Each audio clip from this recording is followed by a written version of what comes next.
I feel like it'll also be like a peaceful, calming environment for them. You know, something different. Absolutely.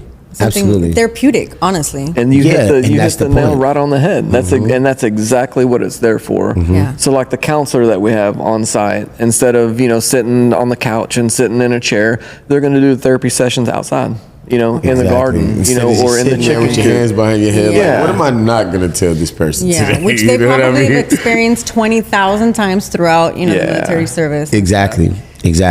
Definitely different. Exactly. So you guys have professionals, who will be there. No, that'll be us too. You guys are going to be the Well, no, we're not. No, I'm joking. I was like, whoa, wait a second. do it all, huh? I missed the update to that script, Yeah, we're gonna Jason. have crisis therapists and all kinds of people who are licensed to do this. You know what I mean? But I think more than anything, we're starting to create this community that's making it okay to be able to talk about your problems and to disarm them, and it's not like we're trying to weasel our way into their personal business, but a lot of times as men especially, we're just trained at talking about our feelings and talking about the way we feel about things or things that might have hurt us or that make us afraid or whatever, just slowly chip away at your masculinity. You know what I mean? So you end up hiding those things from your friends, from your family and all of that, and you internalize so much of it, and before you know it, you're overindulging.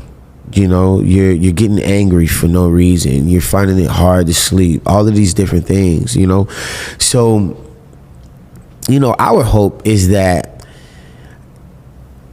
putting bare hands and bare feet into things, allow people to open up a little bit more. You know what I mean? Like, instead of having a AA meeting with a bunch of people sitting around, hi Jennifer, you know what I mean? Instead of going through that process, we're all in this greenhouse together, actually building and actually growing, and you can throw your problems into the compost pile. Yeah, and it's interesting how you say actually building and actually growing. Are you guys going to be growing crops too? Absolutely. So that's pretty cool. Yeah, for sure. I know the fulfilling feeling of like planting the seed and actually watching it grow, and you're like, wow, I did that. It didn't die. Exactly.